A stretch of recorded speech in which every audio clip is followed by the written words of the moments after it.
नागपूरला RSSचं जे कार्यालय आहे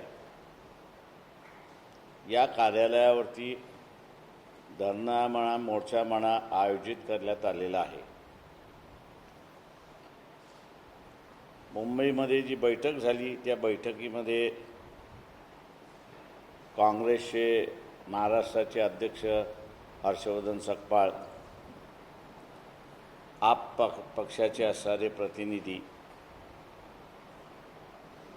कम्युनिस्ट पक्षाचे असणारे प्रतिनिधी आणि एक 17-18 सामाजिक संघटना ज्या आहेत या सामाजिक संघटनांची बैठक झाली आणि या बैठकीमध्ये निर्णय झाला की 23 मार्चला RSSच्या कार्यालयावरती मोर्चा निदर्शनं करायची, धरणे धरायची। भारतीय जनता पक्षाचा पंतप्रधान नरेंद्र मोदी यांची छबी जी आहे ती मुद्रा मोदी ते मुजरा मोदी अशी झाली आहे आणि आता जगभर त्यांना डान्सिंग मोदी असं संबोधलं जातं।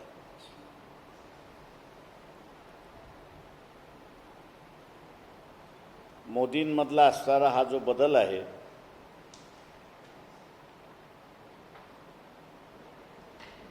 तो महत्त्वाचा आहे,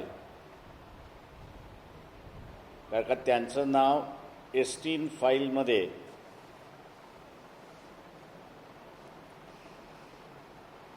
आल्यानंतर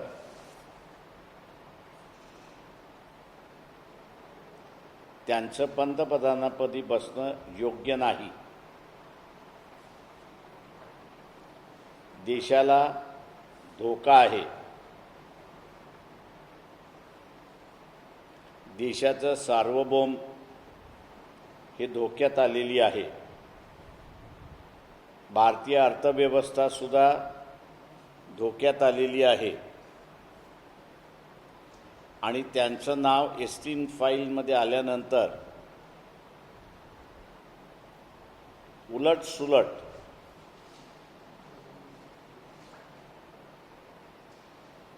अमेरिकासारखे देश हे करारनामे करतायत।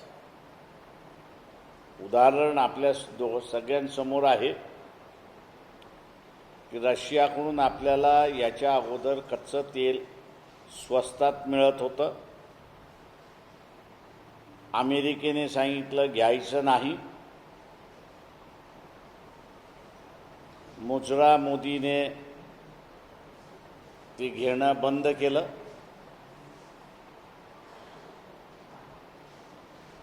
आखाती देशाच्या युद्धाने पेट्रोल डिझेलचा तुटवडा झाला, गॅसचा तुटवडा झाला। अमेरिकेचे राष्ट्राध्यक्ष डोनाल्ड ट्रम्प यांनी फतवा काढला की 30 दिवसाची मुदत आम्ही देतोय तुम्हाला विकत घेण्याची रशियाकडून कच्चं तेल, आणि मुजरा मोदी पुन्हा रशियाकडून विकत घ्यायला लागले अशी परिस्थिती आहे। सार्वभौम जे आहे ते सगळं संपले। अमेरिका जे सांगेल ते आपण असणारं करतो। राफेल सारखी विमानं जी आपण असणारं घेतली त्याची किंमत दुप्पट आपण दिली, पण सिंदूरच्या युद्धामध्ये ही विमानं आंधळी झालेली आपल्याला दिसतात। त्याचा जो काही सोर्स कोड होता तो फ्रान्सने दिला नाही आणि म्हणून त्याची बघण्याची जी दृष्टी होती ती कमी झाली. येणारं काय आहे हे त्याला दिसलं नाही आणि म्हणून सिटिंग डक हा जो इंग्रजी शब्द आहे ते झालं, पाडण्यात आली. आणि पुन्हा आपण बघत असाल की तेच राफेल भारताने पुन्हा विकत घेतली. कशासाठी घेतली तर कोणाला खुलासा नाही. आमचा आरोप आहे की मुजरा मोदीने विकत घेतली याचं कारण एस्टीन फाईलमध्ये तर नाव आलेलं आहे, ते जग जाहीर आहे, पण एस्टीनचे असणारे धंदे हे सुद्धा तेवढेच महत्त्वाचे आहेत. लहान मुलं आणि मुली यांच्याशी जे क्रूर वागणूक,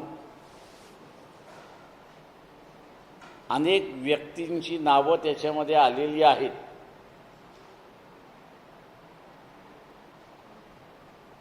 अजूनपर्यंत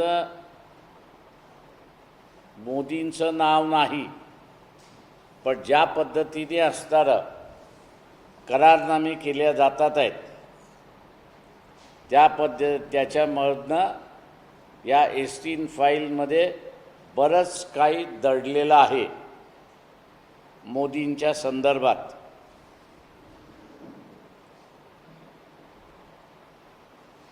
आणि म्हणून मोदींना ब्लॅकमेल करणं हे सोपं झालंय अशी परिस्थिती आहे.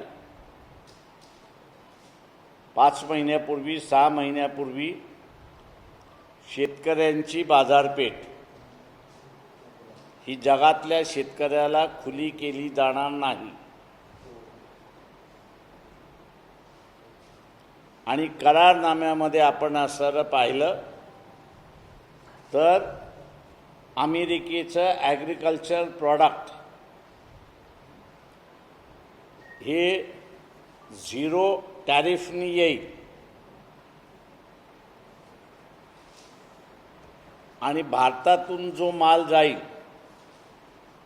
त्याला 18% टॅरिफ लागेल अशी परिस्थिती आहे.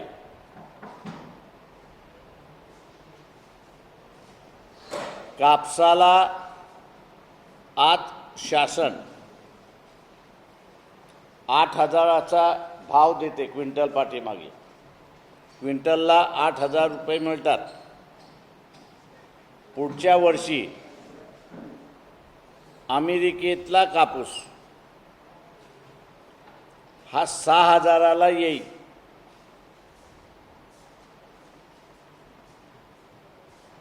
हे जे सगळे जिनर्स आहेत आणि त्याच्याचबरोबर ह्या ज्या स्पिनिंग मिल्स आहेत यांचं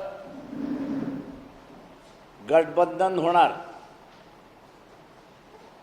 स्पिनिंग मिल कापूस आयात करणार, जिनरकडून ते जिनिंग करून घेणार आणि स्वस्त असल्यामुळे CCIला पूर्णपणे नुकसानात टाकण्याचा कारोबार सुरुवात झाला अशी परिस्थिती आहे. नुसता कापसाच्या शेतकऱ्याचं नाही तर धानाचा शेतकरी जो आहे त्याचीसुद्धा तीच अवस्था आहे. गव्हाचा शेतकरी आहे त्याचीसुद्धा तीच आहे. कडधान्याचा शेतकरी जो आहे तीच त्याची परिस्थिती त्या ठिकाणी राहणार आहे. त्याच्यामुळे शेतकऱ्यांचं उद्ध्वस्त होणं याला जबाबदार भारतीय जनता पक्ष, RSS हे 2 प्रामुख्याने आहेत. फक्त ग्रामीण भागातल्या लोकांचं नुकसान होईल असं नाही, तर शहरी भागामध्ये हा जो नोकरदार वर्ग आहे, या नोकरदार वर्गाला सुद्धा प्रचंड मोठा फटका बसणार आहे अशी परिस्थिती आहे. आज परदेशी बँकाला भारतामध्ये त्यांचा व्यवहार सुरुवात करायचा असेल तर रिझर्व्ह बँक ऑफ इंडियाची परमिशन घ्यावी लागते. आत्ताच्या ह्याच्यामध्ये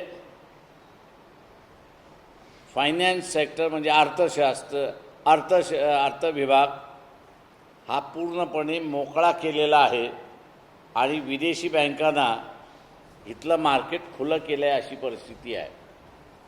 त्याच्यामुळे बँकामधले असतील, कारखानदारामधले असतील,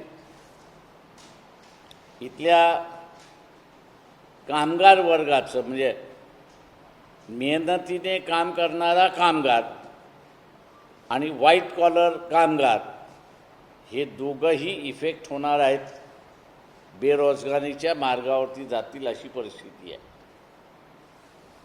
ही परिस्थिती बदलायची असेल तर नरेंद्र मोदींना राजीनामा दिला पाहिजे. जे चारित्र्याच्या गप्पा मारतात, संस्कृतीच्या गप्पा मारतात, राष्ट्रभक्तीच्या गप्पा मारतात, असं जे RSS आहे, या RSSला जाब विचारण्याचा धरणं आंदोलनाचा कार्यक्रम आहे. मी तमाम मतदाराला आव्हान करतोय, भारतीय नागरिकाला आव्हान करतोय की ईस्ट इंडिया कंपनी ही चालून आली, तिला इथे युद्ध करावं लागतं आणि इथल्या राजे रजवाड्यांवरती ताबा मिळवावा लागला आणि मग कुठल्या पुढच्या व्यवस्थेवरती त्यांचा लागला. परंतु बाबासाहेबांनी आपल्याला असताना इशारा दिला होता, डॉक्टर बाबासाहेब आंबेडकर यांनी असताना इशारा दिला होता, यापुढे कुठल्याही देशाला जिंकायचं असेल तर युद्धाची गरज नाही, पेनाची ताकदच ते करू शकेल.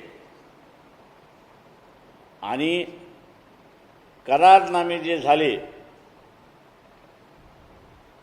त्या करारनाम्यातून भारत गुलामीच्या मार्गावरती स्वतःचं सार्वभौम सॉव्हरेनिटी आपण ज्याला म्हणतो ती गमावण्याच्या उंबरठ्यावरती आहे. तेव्हा इथला असणारा जो मध्यमवर्गीय आहे की ज्याला, आणि या मध्यमवर्गीयामध्ये 80% सवर्ण वर्ग आहे की ज्याला असं वाटतंय की मोदींच्या जात वर्चस्व राजकारणाला आपण दिला तर पुन्हा जात वर्चस्वाचं राजकारण करणारा कोणी राहणार नाही. या खोकल्या मध्यमवर्गीयांना मी सांगू इच्छितो की हा देश बरोबरीच्या मार्गाने चालतोय, चालणार आहे आणि त्याचा वेग हा वाढणार आहे. पण ह्या खोट्या स्वप्नामध्ये राहिलात तर देशाचं सार्वभौम हे तर धोक्यात येईलच. पण भारतामध्ये सुद्धा एखादा एसटी हा जन्माला येऊ शकतो आणि असा व्यक्ती भारतामध्ये जन्माला आला तर या मध्यमवर्गीयांना मी सांगू इच्छितो की आपल्या घरामध्ये वयामध्ये आलेला मुलगा आणि मुलगी हिची सुरक्षितता धोक्यात आलेली आहे, तेव्हा आपल्या कुटुंबातल्या वयात आलेल्या मुलामुलींचं संरक्षण करायचं की खोटं स्वप्न दाखवणारा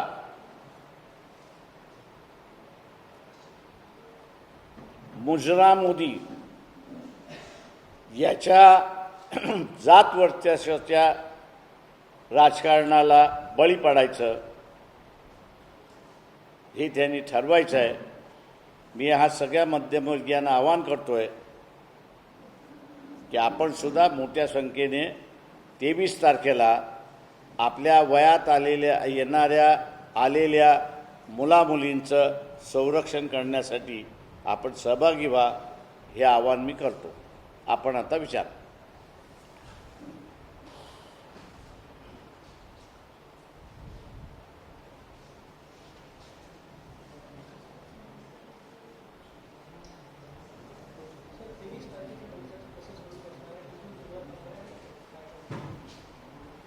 नागपूरची मंडळी, नागपूरची जी कमिटी आहे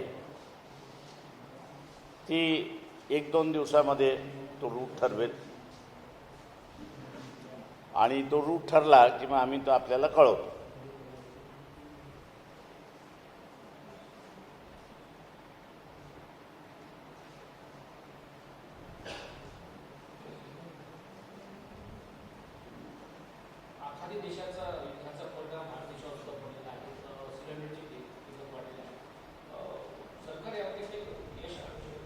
मला एक सांगा, बाहेरच्या देशामध्ये गॅस सिलेंडरचा तुटवडा आहे का? तर नाही. भारतामध्ये तुटवडा का? तर त्याचं नियोजन बरोबर केलेलं नाही म्हणून. दुसऱ्या बाजूस नरोबा कुंजोबा ही जी परदेशी धोरणामधलं, फॉरेन पॉलिसीमधलं जे धोरण आहे त्याला कारणीभूत आहे असं मी त्या ठिकाणी मानतोय. आज कोणीतरी सांगावं की हे सरकार इराणच्या बाजूने आहे की हे सरकार इस्रायलच्या बाजूने आहे. आणि म्हणून नरोबा कुंजोबा या भूमिकेचा फटका हा भारतातल्या सामान्य माणसावरती बसतोय.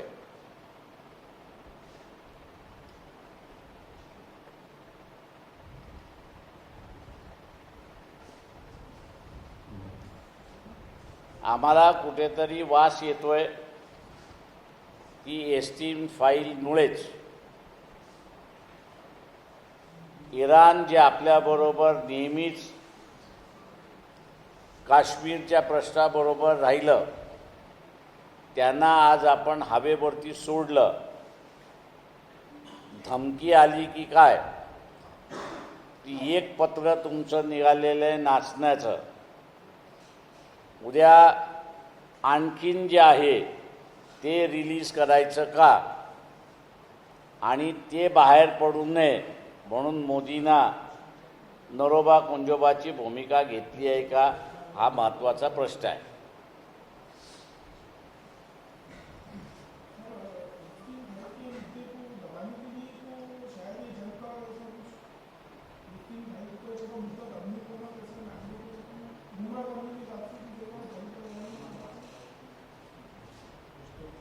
हो सकता है.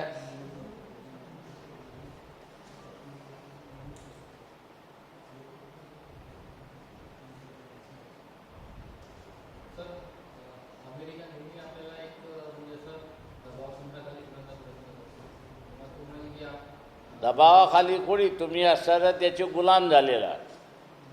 काय दबाव कसला?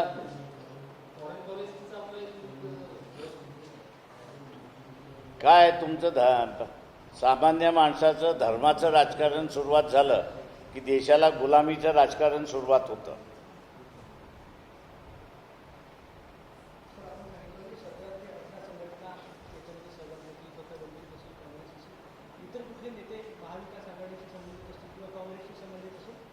आम्ही असं सरळ सरळ हे करतोय की जे भारतीय जनता पक्षाबरोबर जाण्याचा मार्ग शोधतात आहेत, सहानुभूती ठेवतात आहेत, अशांना आम्ही बरोबर घेतलेलं नाही. ज्यांची क्लिअर कट भूमिका भारतीय जनता पक्षाच्या विरोधात आहे अशांनाच आम्ही एकत्र करून हा लढा उभा करतोय.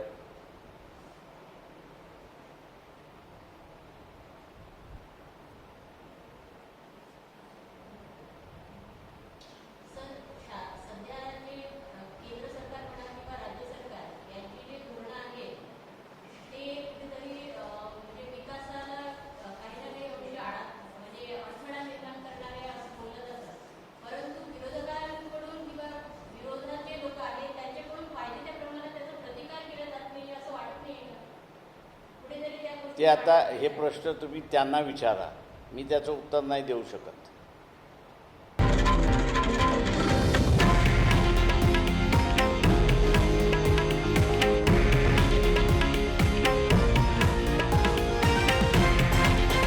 हे आहे देशातील नंबर 1 न्यूज नेटवर्क आणि आपण पाहत आहात TV9 मराठी, एकमेव.